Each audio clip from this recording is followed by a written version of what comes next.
नमस्कार साथियों, एक बार फिर स्वागत है आप सभी के अपने YouTube channel AK HD classes में। इस वीडियो में हम 17 मार्च में फर्स्ट शिफ्ट में जो है पूछे गए एनटीपीसी ग्रेड ट्वेल्व परीक्षा की बात करेंगे। तो महत्वपूर्ण जो है प्रश्नों के आंसर जो है कवर करने वाले हैं। बिल्कुल 100% एक्यूरेट प्रश्न यहाँ पे लिए गए हैं।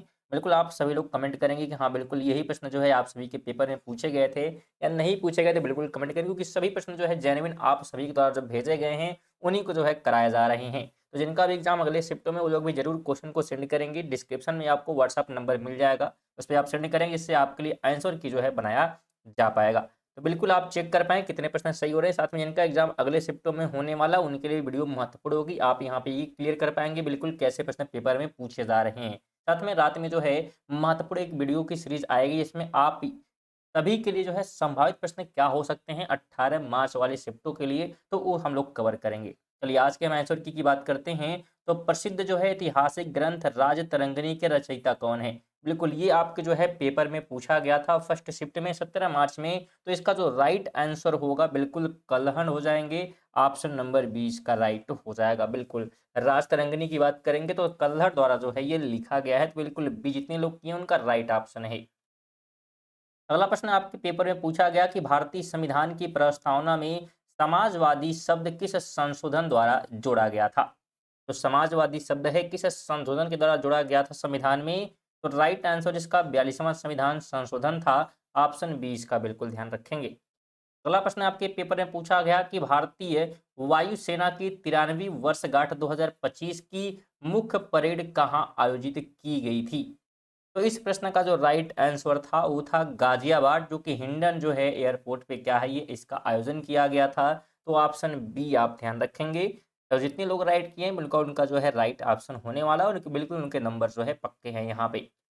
अगला प्रश्न है कि भारत का जो है कौन सा केंद्र शासित प्रदेश अफगानिस्तान के साथ सीमा साझा करता है?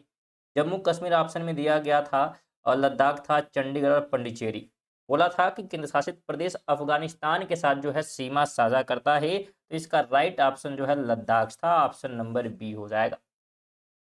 अगला प्रश्न आपके पेपर में पूछा गया कि सिंधु घाटी सभ्यता की सबसे विशाल सार्वजनिक संरचना कौन सी थी?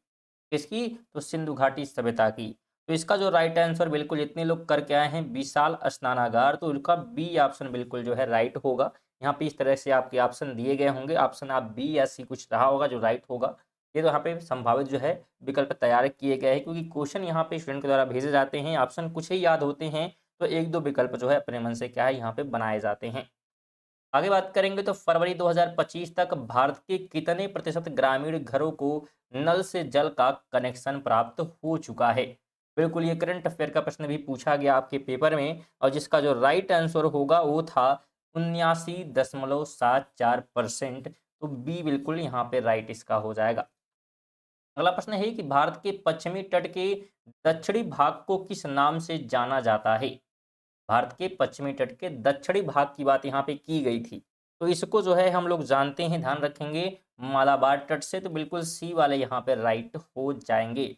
सभी प्रश्न आपके पेपर में पूछे गए थे बिल्कुल, और कमेंट करेंगे वो सभी लोग जो कि इस शिफ्ट में जो है पेपर दे के आए हैं कि बिल्कुल कितने प्रश्न उनके सही हुए हैं। और साथ में जिनका जो है अगले शिफ्टों में एग्जाम है तो बिल्कुल उनका भी आंसर की जो है जल्द ही आने वाला है। इसलिए चैनल पर अगर नए हैं, पहली बार आए हैं, तो सब्सक्राइब आप कर सकते हैं क्योंकि बिल्कुल फ्री होता है, कोई पैसा लगता है सब्सक्राइब करने का। और जिस सर्टिफिकेशन आपको मिल जाएगी आप चेक कर पाएंगे कि हाँ कितने प्रश्न हम सही करके आए हैं पेपर में।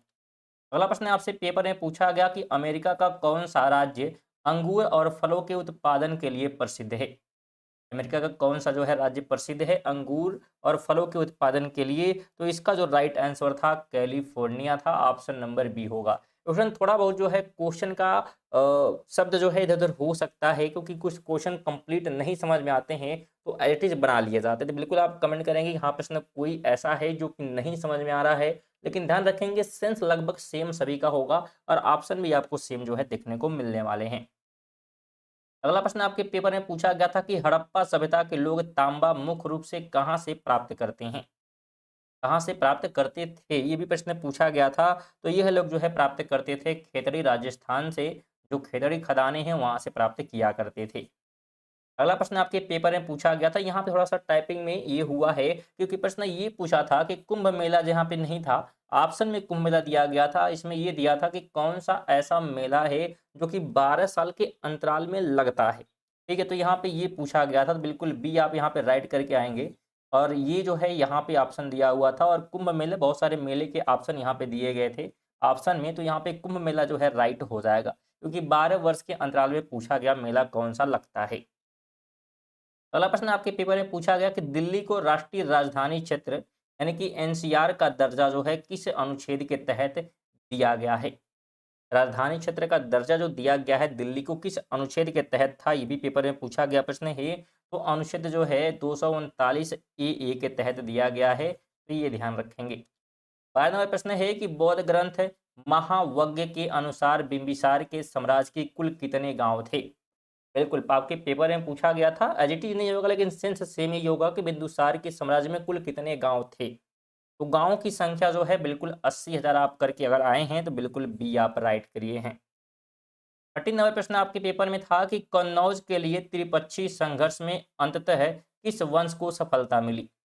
कन्नौज के त्रिपक्षीय जो संघर्ष चल रहा था, ये त्रिपक्षीय ध्यान रखेंगे, विशेष तौर पर ये शब्द रहा होगा अगर क्वेश्चन चेंज होगा तो, कि त्रिपक्षीय जो संघर्ष है इसमें सफलता जो है किसको मिलती है, तो गुर्जर जो प्रतिहार वंश होते हैं उनको सफलता मिलती है।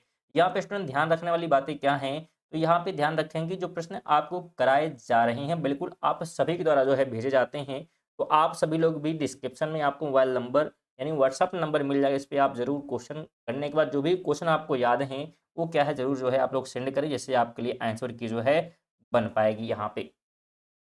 अगला प्रश्न, और साथ में यहाँ भी ये भी ध्यान रखें कि ऐसा नहीं कि क्वेश्चन नंबर अगर हम 14 करा रहे तो बिल्कुल यही क्वेश्चन 14 पर होगा। वहाँ पे आपके क्योंकि प्रश्न बता रहे हैं बच्चे के बिल्कुल मिक्स आ रहे हैं, कि मतलब ऐसा नहीं कि पहले हम जी के दे दिए फिर जीएस वगैरह अगर पूछ रहा है या मैथ एक साथ दे रहा है, तो ऐसा नहीं है, बिल्कुल मिक्स करके मैथ जी के सब एक ही में क्या है मिक्स करके क्वेश्चन आ रहे हैं। तो यहाँ पे हमने अपना सीरियल नंबर जो है तैयार किया है 1 2 3 4, ना कि ऐसे जी एडिटेड जो है पेपर में क्वेश्चन नंबर एडिटेड नहीं पूछे गए हैं। उम्मीद करते हैं आप समझ पा रहे हैं कि हम क्या कह रहे हैं। अगर यहाँ पे 1 नंबर क्वेश्चन कराया, ऐसा नहीं कि ये 1 पर ही होगा, क्योंकि क्वेश्चन भेजे गए उनका सीरियल नंबर है ये। तो अगला प्रश्न आपसे पेपर में पूछा गया था कि आर्थिक मंदी के समय सरकार को कौन सी राजकोषीय नीति अपनानी चाहिए। तो ये भी पूछा गया था आपके पेपर में, जिसका राइट आंसर जो है विस्तारवादी था, तो बी ऑप्शन। अगला प्रश्न आपके पेपर में पूछा गया कि लोहे पर जंग लगने की प्रक्रिया को रासायनिक रूप से क्या कहते हैं। लोहे पे जंग लगने की रासायनिक प्रक्रिया को क्या कहते हैं, तो उन्हें जो है ऑक्सीकरण कहा जाता है या संक्षारक कहते हैं। ऑप्शन नंबर 20 का हो जाएगा। अगला प्रश्न आपके पेपर में था कि प्रधानमंत्री जन धन योजना के तहत ओवरड्राफ्ट की अधिकतम सीमा बढ़ाकर कितनी कर दी गई है। तो इसकी सीमा जो है बढ़ा दी गई है 10,000 तक। ऑप्शन नंबर बी होगा। बिल्कुल आपके ऑप्शन इसी प्रकार से कुछ रहे होंगे, अगर 10,000 आप किए हैं तो इसका राइट ऑप्शन हो जाएगा।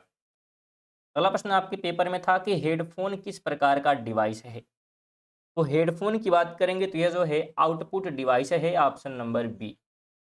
अगला प्रश्न आपके पेपर में था कि भारतीय वायुसेना ने अगस्त 2025 में पश्चिमी सीमाओं पर कौन सा अभ्यास शुरू किया था। तो यहाँ पे जो है शुरू किया गया था सुदर्शन चक्र। Option B. अगला प्रश्न आपके पेपर में था कि हड़प्पा सभ्यता में सीटाडेल शब्द किसके लिए प्रयुक्त होता है। सीताडेल शब्द की बात अगर करेंगे तो यह प्रयुक्त होता है नगर का उच्च पश्चिमी भाग यानी कि दुर्ग को बताने के लिए या संकेत करने के लिए। ये बिल्कुल 17 मार्च के फर्स्ट शिफ्ट में पूछे गए, हम लोग क्वेश्चन कर रहे हैं एनटीपीसी ग्रेड लेवल एग्जाम की। अगला प्रश्न आपके पेपर में था कि मेंडल का कौन सा नियम बताता है कि युग्मन बनते समय एल लील के जोड़े अलग हो जाते हैं। तो कौन सा नियम बताता है मेंडल का, तो उस नियम को कहते हैं पृथक्करण का नियम। Option number B. अगला प्रश्न आपके पेपर में कि ACITI साझेदारी में साझेदारी में भारत के अलावा कौन से 2 देश शामिल हैं। तो भारत के अलावा पूछा गया है, तो इसमें जो है ऑस्ट्रेलिया और कनाडा शामिल थे, तो बिल्कुल बी वाले यहाँ पे राइट हो जाएंगे। अगला प्रश्न था कि दिसंबर 2025 तक भारत की बिजली क्षमता में गैर जीवाश्म ईंधन का योगदान कितना है। बिल्कुल ये भी करंट अफेयर का प्रश्न पूछा गया आपके पेपर में, जिसका राइट आंसर 51.93% था, तो बी वाला इसका भी राइट हो जाएगा। अगला प्रश्न आपके पेपर में था कि फ्री फॉल कर र, र, सही सॉरी यहाँ पे जो है फ्री फॉल कर रही वस्तु की गति किस प्रकार की होती है? हो सकते हैं प्रश्न आपके यहाँ पे कुछ बड़े रहे होंगे, घुमाकर क्वेश्चन किया होगा, लेकिन सेंस यहीं पे सेम यही चीज़ रहेगा कि फ्री फॉल कर रही वस्तु की गति किस प्रकार की होती है? तो इसकी जो गति होती है, एक समान त्वरित गति होती है। ऑप्शन बी हो जाएगा।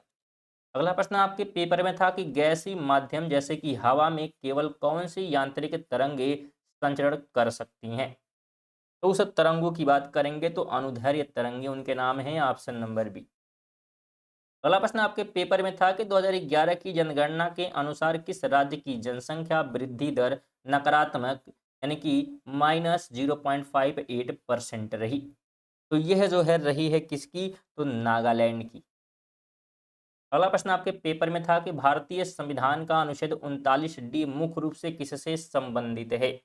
तो ध्यान रखेंगे यह जो है संबंधित है समान कार्य के लिए समान वेतन से। और ये 16 वाले शिफ्ट में भी क्या है पूछा गया था। एक सेकंड या फर्स्ट शिफ्ट में जो है 16 मार्च का जो पेपर हुआ उसमें भी पूछा गया था। साथ में आज एक और प्रश्न भी पूछा गया था, इसका हमने शामिल नहीं किया क्योंकि उसमें ये पूछा था कि जो सक्रिय ज्वालामुखी है वो कहाँ पे है? तो बैरन द्वीप जिसका राइट आंसर होगा। तो प्रश्न भी आज नहीं, दो प्रश्न ऐसे देखे गए हैं जो कि कल और आज के पेपर में भी थे। और भी क्वेश्चन रहे होंगे क्योंकि हमको इतने क्वेश्चन मिले तो जिसमें 2 क्वेश्चन जो है कॉमन देखने को मिले थे। तो ये हमारे थे 26 प्रश्न जो कि आपके द्वारा भेजे गए। तो वीडियो कैसी लगी बिल्कुल कमेंट करके दें, थोड़ा-सा समय निकालें और वीडियो को लाइक ज़रूर कर दें और शेयर विशेष तौर पे जो है कर दीजिएगा। और चेक कर लें सब्सक्राइब नहीं किए तो कर सकते हैं क्योंकि आने वाली वीडियो नोटिफिकेशन जो है आपको अगर चाहिए तो बिल्कुल सब्सक्राइब करना होगा जो कि बिल्कुल फ्री है। चलिए इसी के साथ मिलते हैं अगली वीडियो में, तब तक के लिए जय हिंद, वंदे मातरम।